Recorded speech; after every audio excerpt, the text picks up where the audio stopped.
अगर ये मैं कहूं कि अगर मेरे आदर्श योगी हैं तुम तो पगला जाएंगे। सोचो हमें क्या कपड़े पहनने पड़ेंगे अगर हमारे वो आदर्श हो जाएं तो। ये बातें ऐसी मत करा करो नौजवान। हमारा आदर्श क्या है? हमारे आदर्श लोहिया जी हैं।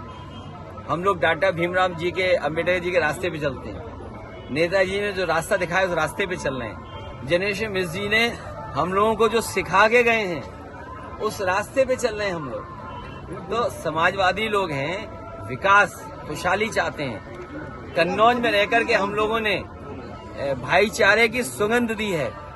ये जो भारतीय जनता पार्टी के लोग हैं इनकी नफरत की दुर्गंध है। मैं तो कन्नौज के सुगंध वाले लोगों से कहूंगा ये भारतीय जनता पार्टी की दुर्गंध को हटाएं। अभी तो थोड़ी हटाई है, अगली बार और हटा दो, जिससे कि कन्नौज का विकास रुका हुआ आगे बढ़ जाए। आप बताइए, दुर्गंध पसंद करते हैं इसीलिए गौशाला बना रहे हैं, हम सुगंध पसंद कर रहे थे इसलिए इत्र पार्क बना रहे थे। बताइए ये सांड पकड़ रही है सरकार के नहीं पकड़ रही है? आप खुद जानते होंगे। नहीं पकड़ रही है, कहा उन्होंने पैसा खा जा रहे हैं। तो इसलिए हम लोग सुगंध पसंद करने वाले लोग हैं, इसलिए परफ्यूम पार्क बना रहे हैं। ये दुर्गंध वाले लोग हैं, ये दुर्गंध वाले लोग हैं। योगी से इसका सवाल पूछा गया तो उन्होंने कहा कि ऑपोजिशन इसमें राजनीति कर रहा है, हमें किसी मस्जिद पर कब्जा नहीं करना है। देखिए, भारतीय जनता पार्टी समय समय पर ऐसे संविधान में संशोधन करती है जिससे नफरत फैले, लोगों में दूरियां पैदा हों। ये भारतीय जनता पार्टी वाले बताएं कि उन्होंने एंग्लो इंडियन का जो आरक्षण था लोकसभा में, आरक्षण था विधानसभा में, वो क्यों छीन लिया? एंग्लो इंडियन थे, उनका आरक्षण था, वो छीन लिया इन्होंने। इसी तरह मुसलमान भाइयों का उनके साथ भी खिलवाड़ कर रहे हैं। और भारतीय जनता पार्टी वाले ये बताएं जो ज्यादा बोलते हैं, उन्हें उत्तराखंड में अगर प्लॉट लेना हो, हमारे पत्रकार साथियों आपको पता है अगर उत्तराखंड में प्लॉट लेना होगा तो कितना बड़ा प्लॉट मिलेगा? जितना लोहिया आवास का हम गरीबों को देते थे। तो बताइए, आपके ही बगल के प्रदेश में ऐसे कानून बन रहे हैं, ऐसा संशोधन हो रहा है कि हम और आप लोग अगर उत्तराखंड जाना चाहें तो हमें आप घर नहीं ले सकते वहां पर। तो भारतीय जनता पार्टी भेदभाव बढ़ाती है, खाई पैदा करना चाहती है, लोगों को डराना चाहती है, नफरत पैदा करना चाहती है। लेकिन ये समाज हमारा इतना अच्छा है भारत का, इस धरती पे सदियों से लोग रहे हैं एक दूसरे का सम्मान करके, एक दूसरे से प्यार मोहब्बत में, एक दूसरे का साथ दे करके। भारतीय जनता पार्टी कितने भी संविधान संशोधन कर ले, लेकिन इस देश की जो संस्कृति है, इस देश में जो लोगों को संविधान पर भरोसा है, उसको यहाँ की जनता कभी टूटने नहीं देगी। देखिए, ये टोपी जब से नेताजी ने दी हमें तब से मैं लगा रहा हूँ। हम उनमें से लोग नहीं है जो टोपी बदलते हों। और मैं तो कहूँगा आपसे, मेरा नौजवान साथी लग रहा है, ये गूगल करे कि सबसे ज्यादा बदलने वाला टोपी वाला नेता कौन है। मैं तो कहूँगा चैट जीपीटी से पूछ लो। और एक नया और आया एआई, एक नया एआई और आया है। अगर उस पर टाइप करके कहोगे कि उस नेता को हमें दिखाओ और बताओ जो नेता सबसे ज्यादा टोपी बदलता है, तो अपने आप आपको पता लग जाएगा कि कौन वो नेता निकलेगा जो सबसे ज्यादा टोपी बदलता है। योगी जी ने कहा भैया बन चुका है। ये जो विदाई की भाषा है ना, ये विदाई का समय है। जनता ने मन बना लिया है कि ऐसी सरकार जिसने विकास रोका हो, जिसने तरक्की रोकी हो, जिसने नौकरी रोजगार रोका हो, जिसने महंगाई बढ़ाई हो, जिसने अन्याय किया हो, जिसने किसानों की दुख तकलीफ न समझी हो।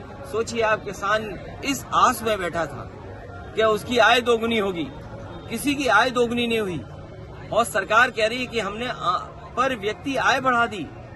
उनके जो आसपास रहते हैं, जो कहते हैं ना कि जमीन जब खरीदने जाए कि ब्लैक में कि व्हाइट में, मुझे ये लगता है कि सरकार के आसपास जो लोग हैं उनकी आय तो कई गुना बढ़ गई, लेकिन आम जनता की आय नहीं बढ़ी। और हमारे पत्रकार साथी बेहतर समझेंगे, कोरोना के समय जो आपकी कटौती हुई, जो आपके वेतन की कटौती हुई, वो आज भी पूरी नहीं हो पाई है। तो सोचिए, आय दोगुनी जब हमारे पत्रकारों की नहीं हो रही है, तो किसानों की नहीं हुई, तो सरकार में जो आसपास रहते हैं मुख्यमंत्री जी, उनकी तो आय दोगुनी हो गई होगी।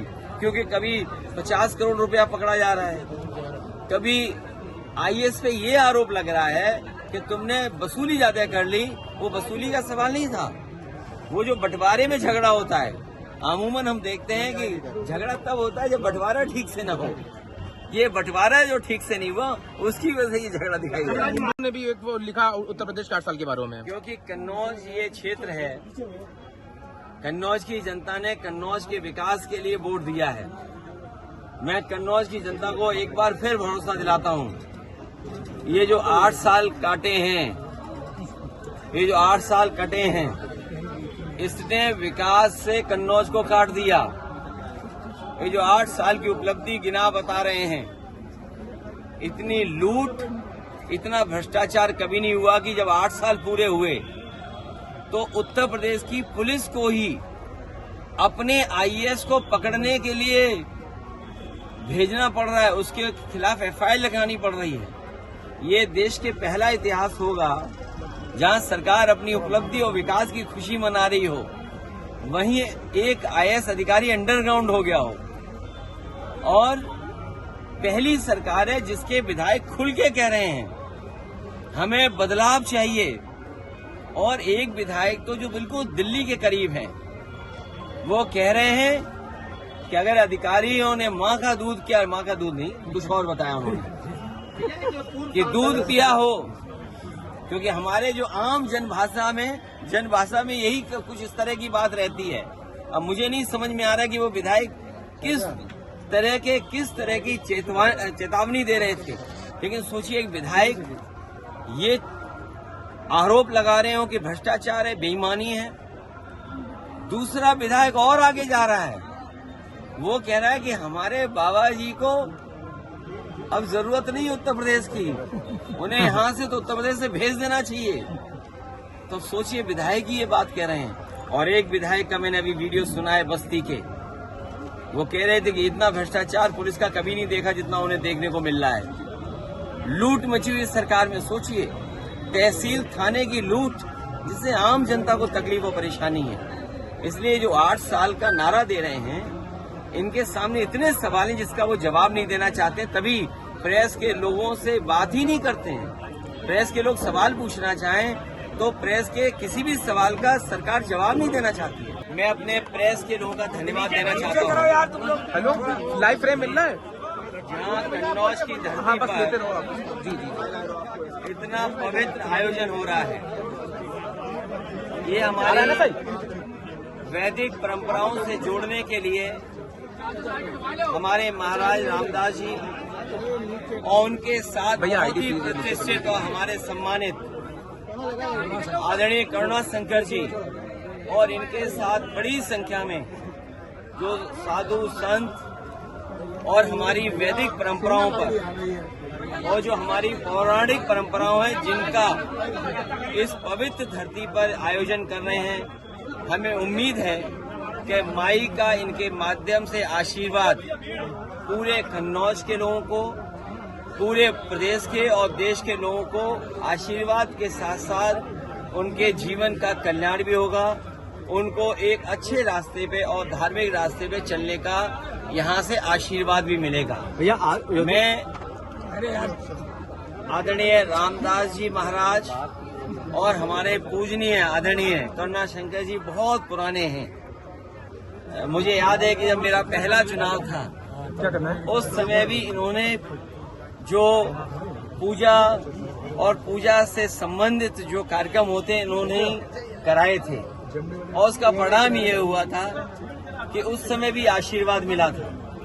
आज जो इतना भव्य माई के आयोजन हो रहा है, जहाँ इतनी कुंड बने बताया जा रहा है, 1108 कुंडियों का जो आयोजन है, ये ऐतिहासिक है। इतने बड़े पैमाने पर कहीं भी आयोजन नहीं हुआ है।